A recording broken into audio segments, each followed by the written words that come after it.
وَإِن كُنتُمْ فِي رَيْبٍ مِّمَّا نَزَّلْنَا عَلَىٰ عَبْدِنَا فَأْتُوا بِسُورَةٍ مِّن مِّثْلِهِ وَادْعُوا شُهَدَاءَكُم مِّن دُونِ اللَّهِ إِن كُنتُمْ صَادِقِينَ فَإِن لَّمْ تَفْعَلُوا وَلَا تَفْعَلُوا فَاتَّقُوا النَّارَ الَّتِي وَقُودُهَا النَّاسُ وَالْحِجَارَةُ أُعِدَّتْ لِلْكَافِرِينَ۔ یہ سورۃ البقرہ کی جو میں نے آیت تلاوت کی ہے، یہ نہیں وسیم رضوی نام کا بدبخت جو قرآن پر اعتراض کر رہا ہے، جو آقا تاجدار صلی اللہ علیہ وسلم کی شان میں اپنی ناپاک زبان کھول رہا ہے، تو یہ پہلا نہیں ہے۔ 1400 سال کی تاریخ پڑھ کر دیکھو، 1400 سال کی تاریخ میں تمہیں ہر زمانے میں، ہر صدی میں قرآن کے مخالف نظر آئیں گے، قرآن پر اعتراض کرنے والے نظر آئیں گے، قرآن کا انکار کرنے والے نظر آئیں گے، قرآن پر اپنی ناپاک رائے دینے والے نظر آئیں گے، مگر 1400 سال کا یہ ریزلٹ ہے، 1400 سال کا یہ نتیجہ ہے کہ جس نے قرآن پر اعتراض کیا، جس نے قرآن کا رد کیا، جس نے قرآن کی مخالفت کی، تو جو مخالف تھے وہ مٹ گئے، جو مخالف تھے، جو معترض تھے وہ مٹ گئے، مگر قرآن نہ بدلا گیا، نہ بدلا جائے گا۔ قرآن مصطفیٰ کے زمانے میں جیسا تھا، میرے آقا کے زمانے میں جیسا تھا، آج تک ایسا ہی ہے، اور انشاءاللہ صبح قیامت تک ایسا ہی رہے گا۔ ایک وسیم رضوی نہیں، 1000، 1,00,000 اور 1 کروڑ وسیم رضوی آ جائے، مگر قرآن نہ بدلا گیا، نہ بدلا جائے گا، نہ بدلا جا سکتا ہے۔ بدلنے والے آئے چلے گئے، آئے اور چلے گئے، مگر قرآن نہ کسی کے بدلنے سے بدلا، نہ میٹا ہے نہ میٹا۔ کیوں؟ کیونکہ جب مصطفیٰ کے زمانے میں پہلی جماعت نے اعتراض کیا، پہلے مشرکین نے اعتراض کیا، پہلے کافروں نے اعتراض کیا، کیا اعتراض کیا؟ جس طرح آج یہ کتا بھونک رہا ہے، اسی طریقے سے کہا گیا تھا، اسی طریقے سے بولا گیا تھا کہ یہ قرآن اللہ کی کتاب نہیں ہے، معاذ اللہ، یہ تو پیغمبر محمد صلی اللہ علیہ وسلم اپنے طریقے سے بیان کرتے ہیں۔ جب یہ کیا گیا، جب یہ کہا گیا، جب یہ اعتراض کیا گیا کہ قرآن معاذ اللہ اللہ کی کتاب نہیں ہے، اللہ کا کلام نہیں ہے، اللہ اکبر، جب پہلی مرتبہ مصطفیٰ کے زمانے میں مشرکین مکہ نے قرآن پر اعتراض کیا، تو اللہ نے سورۃ البقرہ کی آیت میں اعلان کیا کہ اے لوگو، اگر تمہیں اس کتاب پر اعتراض ہے، اگر تمہیں اس کتاب پر اعتراض ہے جو ہم نے اپنے بندہ خاص پر نازل کی ہے، جو ہم نے اپنے بندہ خاص پر نازل کی ہے، تو تم اس جیسی ایک صورت لے آؤ، ایک صورت لے آؤ۔ اگر لا سکتے ہو، اگر تم سچے ہو، اللہ کے علاوہ تمہارے جتنے مددگارے بلاؤ۔ اللہ فرماتا ہے اللہ کے علاوہ، ہمارے علاوہ اگر تمہارے جتنے مددگار بلا لو، اور قرآن کی طرح ایک صورت ہی لا کر بتا دو، ایک صورت ہی لا کر بتا دو، لیکن تم ہرگز نہ لا سکو گے، تم ہرگز نہ لا سکو گے۔ حضرات، یہ سورۃ البقرہ کی آیت صرف اس زمانے کے لیے نہیں ہے، 1400 سال ہو گئے، لیکن آج تک مخالف یہ کہتے رہے کہ یہ کتاب ایسی ہے، یہ کتاب ایسی ہے، یہ کتاب ایسی ہے، مگر اس جیسی ایک صورت نہیں، اس جیسی ایک صورت نہیں لا سکے۔ پتہ کیا چلا؟ پتہ کیا چلا کہ قرآن نے جو دلیل رکھی ہے وہ 1400 سال تک کوئی نہیں لا سکا۔ ہم بھی کہتے اگر یہ قرآن کو تم یہ کہتے ہو کہ معاذ اللہ یہ اللہ کی کتاب نہیں، تو لاؤ۔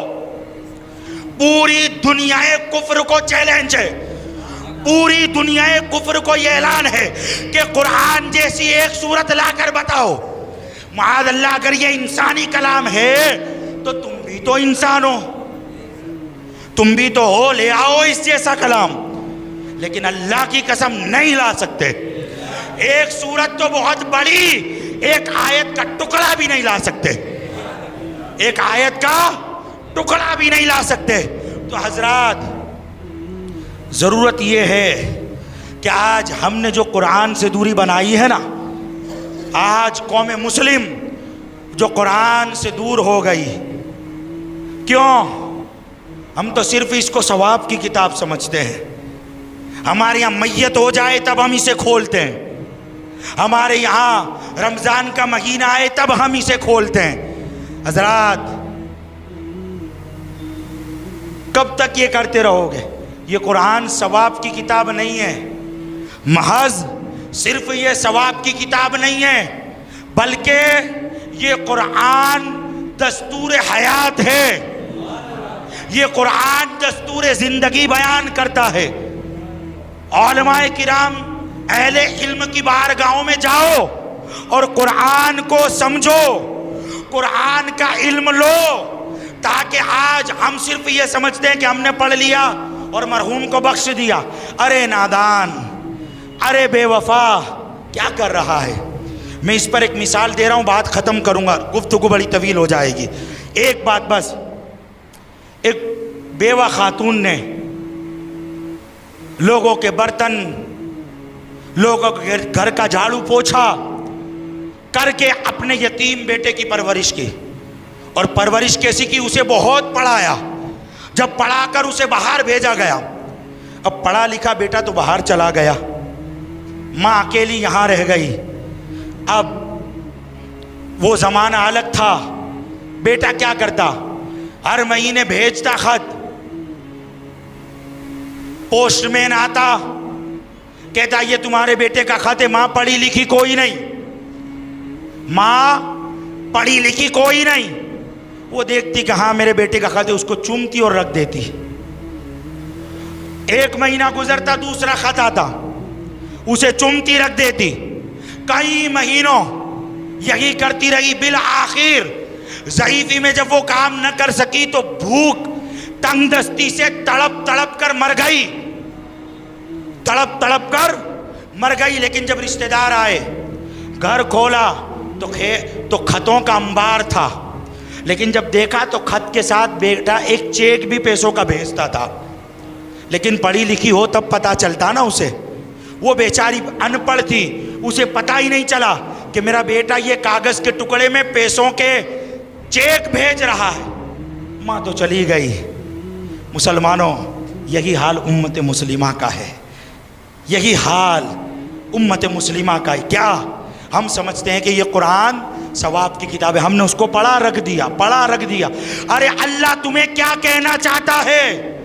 اللہ اپنے بندوں کو کیا میسج پہنچا رہا ہے قرآن کے ذریعے؟ ہم نے اس کو سمجھا ہی نہیں، ہم نے اس کو سمجھنے کی کوشش ہی نہیں کی. یہ قرآن پڑھو، یہ وہی کتاب ہے جسے بار لوگ پڑھ کر اسلام قبول کر رہے ہیں، اسلام قبول کر. اور یہ جتنے کافر اعتراض کر رہے ہیں نا کہ قرآن یوں ہے، بین لگاؤ، بند کرو، یہ کرو وہ کرو، انہیں ڈر ہے، انہیں ڈر ہے کہ قرآن کی حقانیت اگر واضح ہو گئی تو کہیں ہمارے مذہب کا سرمایہ ضائع نہ ہو جائے. یہ ڈر ہے، یہ ڈر ہے. تو مسلمانوں، ہم نے تو سمجھنے کی کوشش ہی نہیں کی. علماء کرام سے جڑو، اہل علم سے جڑو، سمجھو، سنو کہ قرآن ہم سے کیا کہنا چاہتا ہے، ہمارا رب ہمیں کیا کہہ رہا ہے، ہمارے لیے اللہ نے کیا میسج دیا ہے. لیکن افسوس، ہم تو ثواب کی کتاب سمجھ کر اس کو رکھ چھوڑے ہیں، پڑھ کر مرحوم کو بخشا اور چھوڑ دیا. نہیں،